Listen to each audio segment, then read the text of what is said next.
If you're going to go to the Whiskey Trail or what have you, everybody wants to know about gas prices, right? Unless you have an electric vehicle, you got to put gas in the car. Are they going up? Are they going down? Are they staying the same? I could answer that question because I filled up my car today, but I'm not going to. I'm going to leave that up to AAA Stephanie Milani. So how are we looking? First of all, let's go nationally. Yes. How are we looking right now? So nationally, gas prices are up about 7 cents from last week. I'm sorry, 5 cents from last week. That is an average of $3.88. Tennessee is also up 7 cents from last week.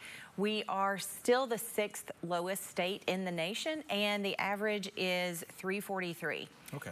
So here in Knoxville, not quite as high as the Tennessee average, certainly nowhere near the national average.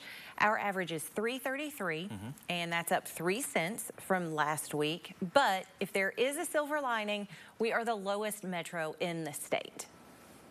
So there you go. So just a little just keep that in optimism. the back of your head when you're probably saying, man, gas prices have gone up, but we're not as bad nationally. We're not as bad to a lot of our neighbors here in the state of Tennessee. Exactly. So we're actually in a pretty good spot, all things considered. Yeah, and domestic supply has slowed down a little bit with more kids going back to school, but globally that supply is kind of tightening. So we're seeing higher crude oil prices, which will in turn could mean higher pump prices. So we're looking at still some volatility in the market this year.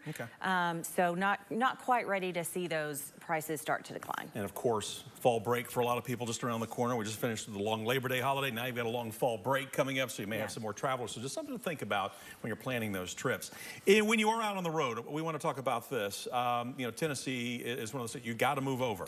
And you really just need to do it if you see, if there's a motorist, if it's a police officer, if there's road work. But it's worth reinforcing because we had a couple of incidents last week involving TDOT where people did not, and unfortunately had some crews that were hit. Yeah, so as you said, Tennessee is a slow down or move over state. So that means anytime you see a disabled vehicle, whether or not they have their flashers on, or you see any other vehicle with those flashing lights, you want to move over a lane to give them space. If you can't do that, slow down so that they and you are as safe as possible. So for drivers, we want to make sure that you're not being distracted because it could be easy to miss if you're looking at your phone, adjusting stuff like that.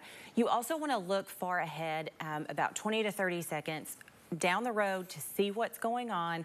And again, just give them space, give them the room that they need. And, you know, if you have to think about it this way, you could even think about move over for me because it could be any number of us with a flat tire or we run out of gas, hit a pothole, anything like that. It could be any of us. So slide over, slow down if you can't move over, and make sure everyone is as safe as they can be. See, a lot of us have been in those situations on the side of the road changing a tire or what have you, and some of those cars going by. It's scary. It's scary, that's for sure. Stephanie, as always, we appreciate you coming by. All right, Lori, back over to you. Oh, such important reminders. Thank you both. Okay.